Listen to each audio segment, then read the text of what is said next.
আমি কোথাও যাবো আর আচার মিস যাবে তা তো কখনোই হবে না। আমি পাগল, এটা হচ্ছে তার একটা প্রমাণ। আচার নিয়ে বের হয়ে গেছি বাহিরে। দেন আমি যাচ্ছিলাম আমার কাজিনের সাথে খেতে কিছু পিক তোলার জন্য, বাট আনফর্চুনেটলি কেন জানি না কোনো পিকই তোলা হয় নাই। আর এখানে কিছু বোরিং টাইপের ক্লিপ নেওয়া হয়েছে, তো তোমরা ওগুলাকেই দেখে এনজয় করো। আই নো বোরিং, তারপর প্লিজ একসেপ্ট করে নাও।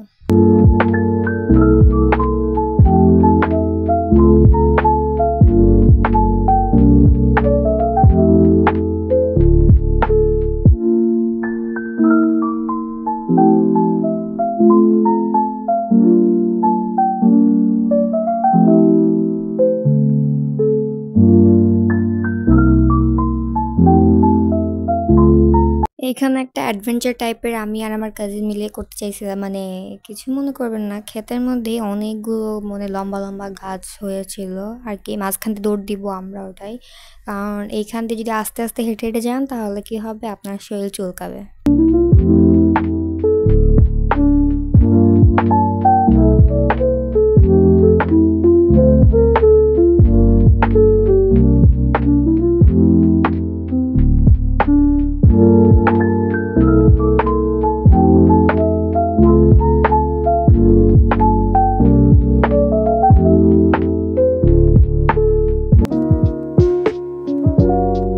এখন যাচ্ছিলাম নানু নানার কবর দেখতে। আর এখন একটা জিনিস দেখাবো, আমার বোনের ড্রেস আর আমার ড্রেস একদমই সেম টু সেম।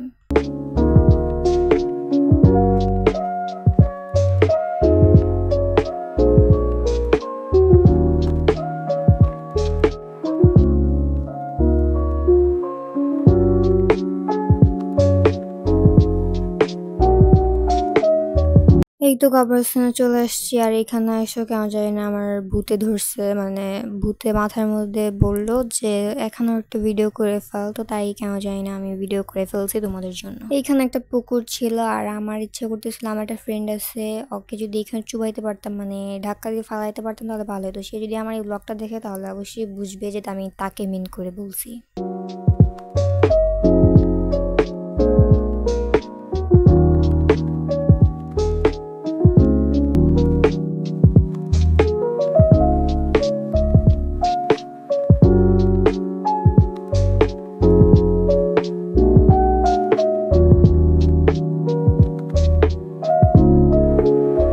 বিকালে জাস্ট বেশি কিছু না, আমি আমার ছোট কাজিনের থেকে ফোনটা নিয়ে নিয়েছিলাম, সেই জন্য সে বাসা থেকে বের হয়ে কই আসা বইসা মাটির দিয়ে কি জানি করতেছে দেখছেন।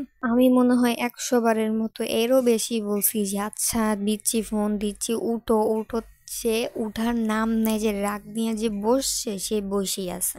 আর এমনিতেও ছোট বাচ্চারা ফোন একটু কার্টুন দেখে ফোনে, বাট ও ওই তুলনায় অনেক কমই ও কার্টুন দেখে, ফোন চালায়। তারপরও আমি ওকে একটু রাগ, মানে এমনি দুষ্টামি করার জন্য ওর থেকে ফোনটা নিয়েছি, বাট ও যে এত রাগ হয়ে যাবে আমি কল্পনাও করতে পারিনি। ওকে ডাক দিতে গিয়ে ও একটু পড়ে গেছিল, আমি তখন খেয়ালও করি না যে পড়ে গেছে। আমি মাত্র ভিডিওটা এডিট করার সময় দেখলাম যে ও পড়ে গেছে। এটা দেখে আমার অনেক কষ্ট পাচ্ছে, মানে এখন লাগতেছে বলার মতো না।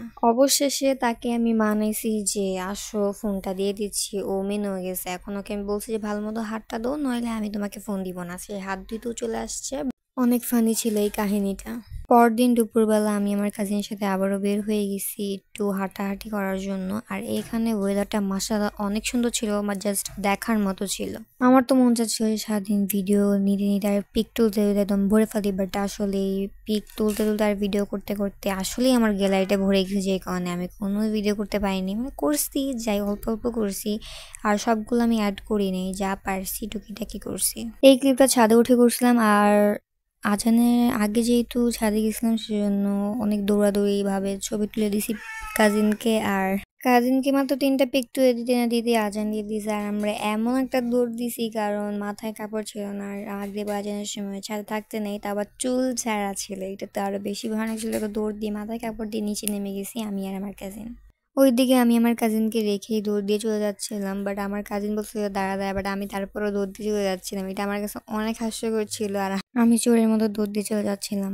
যেদিন চলে যাবো ওদিন সকালবেলা আমি তোমাদের সাথে একটু শেয়ার করতে চাচ্ছিলাম যে কেন আমার দাদু ভাই নানু বাড়িতে সমস্যা হয়, কারণ কেউ নাই বলে কোথাও যাওয়া হয় না অত একটা বেশি, বাট নানু বাড়িতে তাও একটু আসা হয়, কেউই নাই। আমি আমার হাত দেখাচ্ছিলাম একটু একটু মানে তামাশা আর কি, পাগলের আরেকটা নমুনা। ভূতের হাত বলে কথা, এমন তো হবেই। দেখো গাইস, আমাদের বাসায় কেউই নেই, ভূতের মতো খালি হয়ে আছে, তোমরা চাইলে আসতে পারো।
ফাইনালি বাসায় চলে যাওয়ার পালা। বাট তোমাদেরকে এখন আমি একটা জিনিস দেখাবো, ওটা হচ্ছে আমার আন্টি না জানি না কি লাগে, ওনার বাসায় যাব, মানে একটু কথা মানে বিদায় জানে যে বের হব।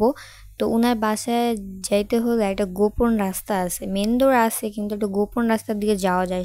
তোমাদেরকে দেখাই দিই, এবং তোমরা যদি আসো তাহলে এইভাবে গোপন রাস্তায় গিয়ে চুরি করতে পারো, সেটা আমি তোমাদেরকে দেখাই দিচ্ছি। অনেক ইজি, কোনো ঝামেলার রাস্তা না। জাস্ট আমাদের বাসা থেকে বের হইলেই একটা রাস্তা আছে, বাসা আছে, ওই বাসার মাঝখানে একটা রাস্তা আছে, ওই রাস্তা দিয়ে গেলেই চলে আসে বাড়ির ভিতরেই, কিন্তু বাইরের মানে বাড়ির বাইরে যেতে হয় না এই বাসায় ঢুকতে হইলে। এইভাবে গেলে আর কি ঢুকতে হয় না, তোমরা অন্যভাবেও যেতে পারো। উনি অনেক সুন্দর সুন্দর গাছ লাগায় রাখছিল ফলে, তো দেখে খুব ভালো লাগছে, মাশাআল্লাহ অনেক সুন্দর ছিল, তাই তোমাদের সাথে শেয়ার করলাম। আর আমি যে দৌড়ে দৌড়ে আসতেছিলাম ওই বাসা থেকে, ওইটাও তোমাদের সাথে শেয়ার করে দিলাম।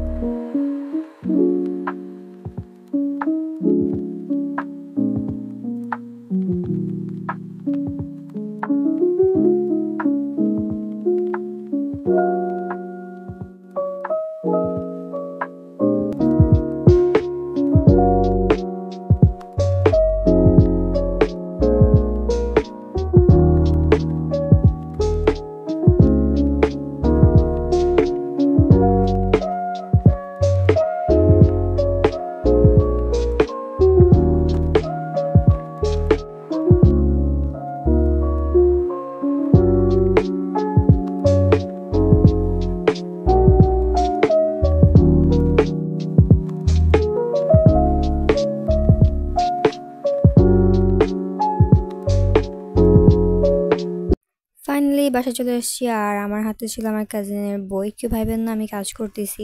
রাতে গেছিলাম একটু পিউকে আদর করতে, কি আর করা, অসভ্য একটা বিড়াল। আমার ফ্রেন্ড যেমন আমার কথা বুঝে না, সেরকমই আমার পিকু আমার কথা বুঝে এখন বন্ধ করে দিছে।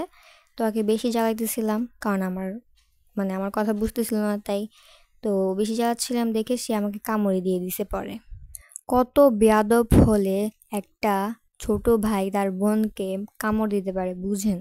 এই দুষ্টামিটাও সে বুঝলো না, যে আমি তাকে আদর করতেছি এটাও সে বুঝলো না। সেম টু সেম আমার ফ্রেন্ডের মতো।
যাই হোক কিউটিস, তোমাদের যদি আজকের ব্লগটা ভালো লাগে তাহলে অবশ্যই একটু লাইক করে দিও, অ্যান্ড দেখা হবে নেক্সট ভিডিওতে। ততক্ষণে ভালো থেকে সুস্থ থেকো, আল্লাহ হাফেজ।